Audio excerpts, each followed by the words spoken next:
Hello, my beloved student. I think all of you are fine.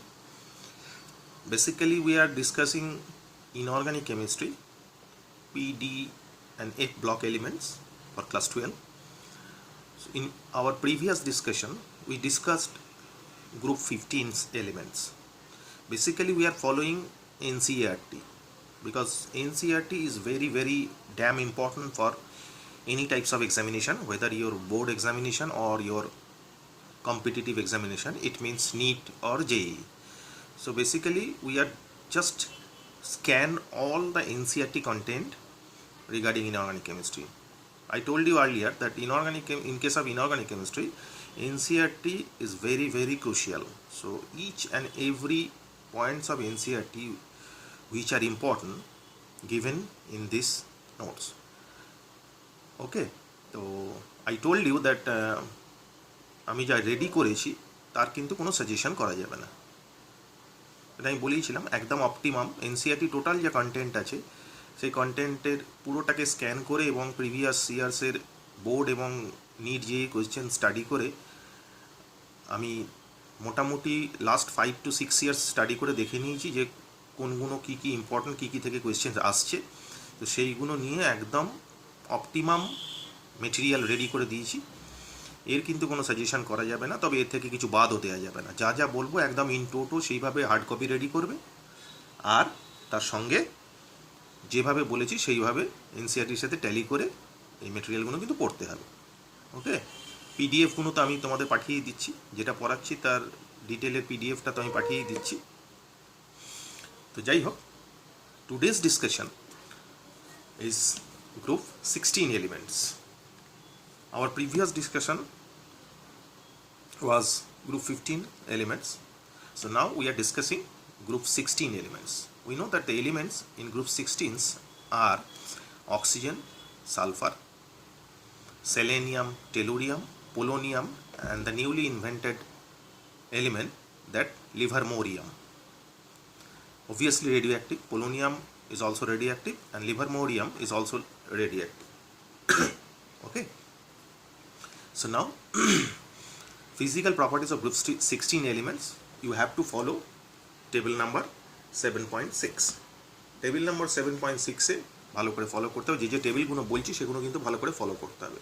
Table number 7.6 এ কিন্তু some physical properties of the group 16 elements ডিটেলিংগুলো একটু দেওয়া আছে। Detailing mean atomic number, covalent radius, ionic radius, electron gain enthalpy, ionization enthalpy, ভ্যারিয়েশনগুলো কিন্তু ভালো করে দেখতে হবে। Electronegativity, density, melting point, boiling point, oxidation states, এগুলো সব দেওয়া আছে। সেইগুলো একটু ভালো করে কিন্তু স্টাডি করতে হবে, কারণ পরীক্ষাতে ওই টেবিল থেকেও কিন্তু কোয়েশ্চেন তুলছে।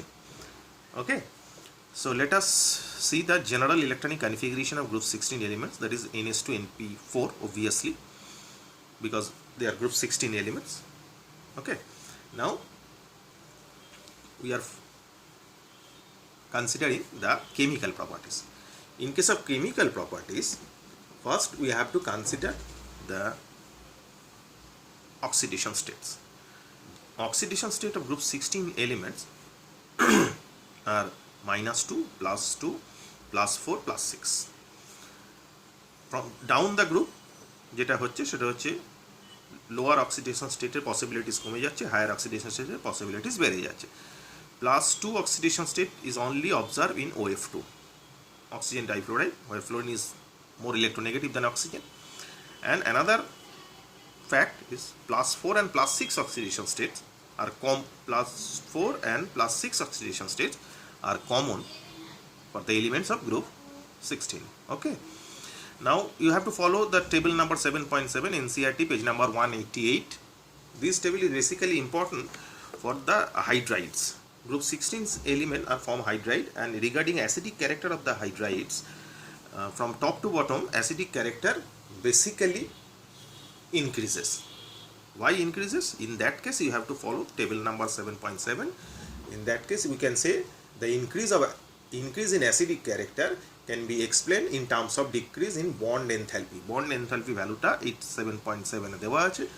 লেফট টু রাইট যত যাচ্ছি তত এলিমেন্ট আর এইচ এর বন্ড এনথালপির ভ্যালুটা কমে আসছে। তার মানে it is easier to remove H as H+ from that compound, so acidity obviously increases from top to bottom, যার জন্য এই টেবিল নাম্বার 7.7টা কিন্তু ভালো করে দেখতে হবে। Okay, page number 188।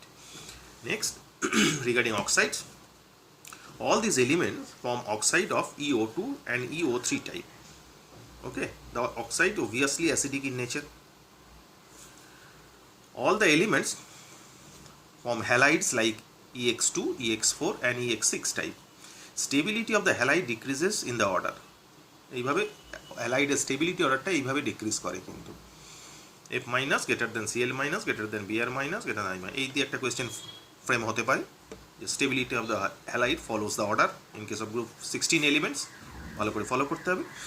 Again, in case of sulfur and other elements, মানে sulfur, selenium except oxygen because oxygen is gaseous, sulfur, selenium, tellurium. In case of SF4, sulfur tetrafluoride is gaseous, whereas ACA4 selenium tetrafluoride is liquid, but tellurium tetrafluoride is solid because of the obviously increasing molar mass, and all these compounds having sp3 dehybridation. Okay, there is a lone pair, এটা মাথায় রাখতে হবে কিন্তু। Okay, now generally oxides of non-metals are acidic, but some metal oxides such as, generally আমরা জানি যে নন metal oxide যেগুলো আছে সেগুলো মোস্টলি অ্যাসিডিকই হয়, যেমন সালফার ডাইঅক্সাইড। কী করে বুঝবো? ওর মধ্যে জল দিলে অবভিয়াসলি সেটা অ্যাসিড তৈরি করে। তো generally oxides of non metals are acidic, but some metal oxides such as Mn2O7, CrO3, V2O5 are acidic. খেয়াল রাখতে হবে, এই পয়েন্টটার উপরে কোয়েশ্চেন এসেছিল কিন্তু এই পয়েন্টটা খেয়াল রাখতে হবে। মেটাল অক্সাইড জেনারেলি অ্যালকালাইন হয়, বেসিক ইন নেচার আর alkaline in nature, but this metal oxides are acidic. খেয়াল রাখতে হবে, আমি একদম কিন্তু বাছাই করা জিনিসগুলোকে কালেক্ট করে সেগুলো রেডি করেছি, সুতরাং সেখানে কোনো রকম কোনো কিছু সাজেশন করা যাবে না। মেটাল অক্সাইড এক্সিবিটিং ডুয়েল বিহেভিয়ার, কিছু কিছু মেটাল অক্সাইড আছে যাদের ডুয়েল নেচার, অ্যাম্ফোটারি ডুয়েল নেচার দেখায়, such as aluminium oxide.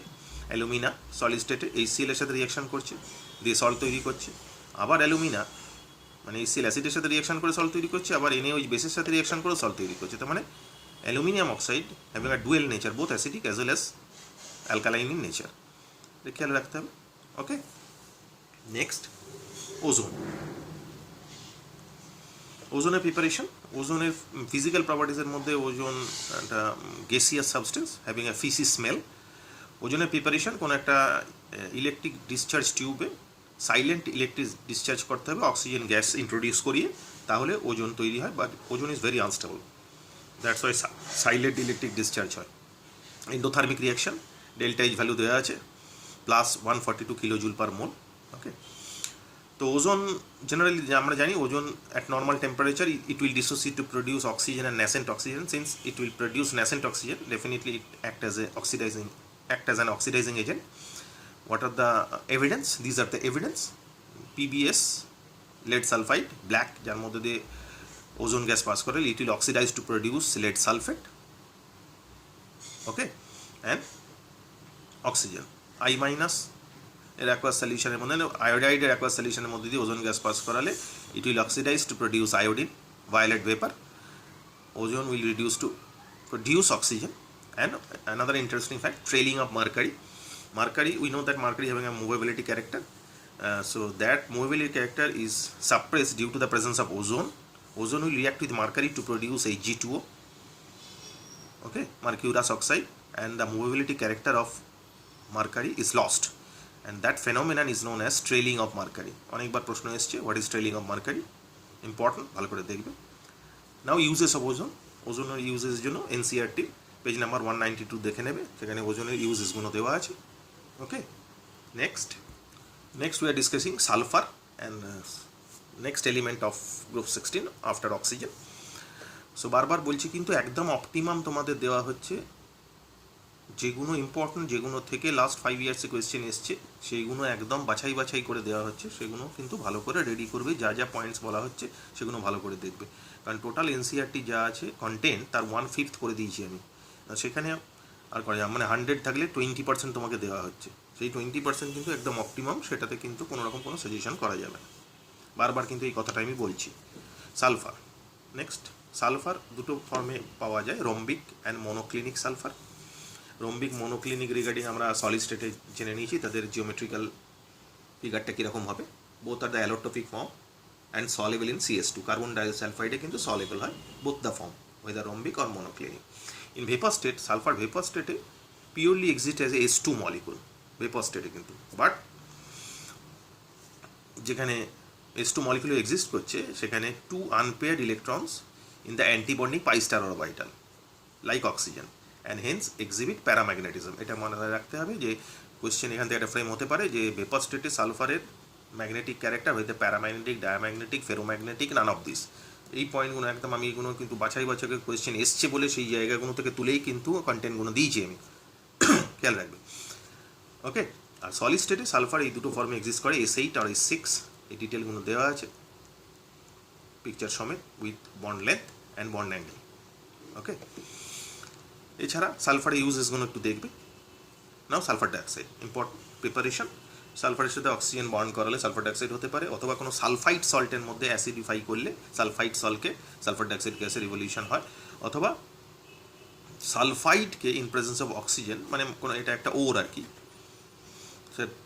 Iron pyrites, তো সেটাকে রোস্টিং করলে মানে অক্সিজেন দিয়ে বার্ন করালে ইন প্রেজেন্স অফ অক্সিজেন করলে সালফার ডাইঅক্সাইড গ্যাস কিন্তু পাওয়া যায়, এটা খেয়াল রাখতে হবে। রিগার্ডিং প্রপার্টিজ অফ সালফার ডাইঅক্সাইডের প্রপার্টিজের মধ্যে sulphur dioxide obviously acidic in nature, because আমরা একটু আগে ডিসকাশন করলাম যে গ্রুপ 16 এলিমেন্টস যারা আছে তাদের অক্সাইডসগুলো কীরকম নেচার হয়, এখানে তার এভিডেন্সটাও দেওয়া আছে। ওয়াটার দিলে সালফিউরাস অ্যাসিড তৈরি হয় অ্যাকোয়াস সলিউশনে। এছাড়া সালফার ডাইঅক্সাইড অ্যালকালির সাথে রিয়াকশন করে সল্ট আর ওয়াটার তৈরি করে, which is also an evidence of acidic character of sulphur dioxide. And sulphur ডাইঅক্সাইডকে যদি সোডিয়াম সালফাইড অ্যাকোয়াস সলিউশনের মধ্যে দিয়ে পাস করা যায়, it will react to produce sodium bisulphide. এটা এছাড়া another important reactions of sulphur dioxide react with chlorine to produce sulphuryl chloride, oxygen to sulphur trioxide. এটা contact প্রসেসে পড়েছিল, ভ্যানাডিয়াম পেন্টঅক্সাইডের প্রেজেন্সে it's a catalyst, sulphur trioxide produce হয়। এছাড়া iron 3কে sulphur ডাইঅক্সাইডের মধ্যে পাস করালে it is also reducing character of sulfur dioxide. Sulfur dioxide is one of the important compound which have both oxidizing as well as reducing character. ওকে, এখানে oxidising character দেখলে reducing character এখানে দেখতে পাচ্ছ যে Fe3+ দিলে sulphur dioxide এটাকে reduce করে Fe2+ transfer করে দিচ্ছে। This is the reducing character of sulphur dioxide. Another example, potassium পারম্যাঙ্গানেটের মধ্যে দিয়ে সালফার ডাইঅক্সাইড গ্যাস অ্যাকোয়াস সলিউশনে পাস করালে Mn+7 থেকে Mn+2 গেছে, রিডিউস হয়ে গেছে। It is also an evidence of reducing character of sulfur dioxide. Okay, আর ইউজেস অতটা ইম্পর্টেন্ট সালফার ডাইঅক্সাইডের নয়। সালফার ডাইঅক্সাইডের মোটামুটি এইগুলোই ভালো করে দেখবে, এগুলো থেকেই প্রতিবারই ঘুরিয়ে ফিরিয়ে কোয়েশ্চেন্স আছে, ঠিক আছে। Next, oxo acids of sulphur. সালফারে অক্সো অ্যাসিডসগুলো দেখবো আমরা। অক্সো অ্যাসিডসের মধ্যে এখানে আমি কয়েকটা দিয়ে দিয়েছি NCERT থেকে। H2SO3 sulphurous acid, H2SO4 sulphuric acid, H2S2O8 peroxo disulphuric acid, H2S2O7 pyrosulphuric acid যেটাকে ওলিয়াম বলা হয়, আর H2SO5 ক্যারোজ অ্যাসিড পারঅক্সো মোনোসালফিউরিক অ্যাসিড। এটার নাম ক্যারোজ অ্যাসিড। এটার আর একটা নাম আছে, যেটা পার ডাইসালফিউরিক অ্যাসিড বললাম, এটার একটা নাম আছে, এটার নাম মার্শাল অ্যাসিড। আর এটা যেটা বললাম পারঅক্সো মোনোসালফিউরিক অ্যাসিড, এটা পারঅক্সো ডাইসালফিউরিক অ্যাসিড, এটা পারঅক্সো মোনোসালফিউরিক অ্যাসিড। এটার একটা কমন নাম আছে যেটার নাম হচ্ছে ক্যারোজ অ্যাসিড। এটা একটু খেয়াল রাখতে হবে কিন্তু, যেগুলো ইম্পর্টেন্ট ইনফরমেশনগুলো দিচ্ছি সেগুলো কিন্তু ভালো করে খেয়াল রাখতে হবে। Okay, next, manufacture of sulphuric acid class 10 থেকে পড়ে আসছো, আজও একই আছে, পাল্টায়নি। কন্ট্যাক্ট প্রসেসের ডিটেলগুলো এখানে দেওয়া আছে। সালফিউরিক অ্যাসিড তৈরি হচ্ছে। সালফিউরিক অ্যাসিড রিয়াক্ট উইথ কোনো halide salts to produce hello acids. এই হ্যালাইডটা F-Cl- হতে পারে, অনেক সময় NO3ও হতে পারে, কারণ নাইট্রিক অ্যাসিড এইভাবে প্রিপারেশন করা হয়। এছাড়া sulphuric acid is a good dehydrating agent. কী করে বুঝছেন? কোনো একটা কন্টেনারে সুগার নিয়ে তার মধ্যে sulphuric acid, concentrated sulphuric acid দিয়ে দিলে সেই সুগারটা পুরো ব্ল্যাক হয়ে যাবে due to the absorption of water molecules, আর পড়ে থাকবে যে ব্ল্যাকটা, দ্যাট ইজ কার্বন।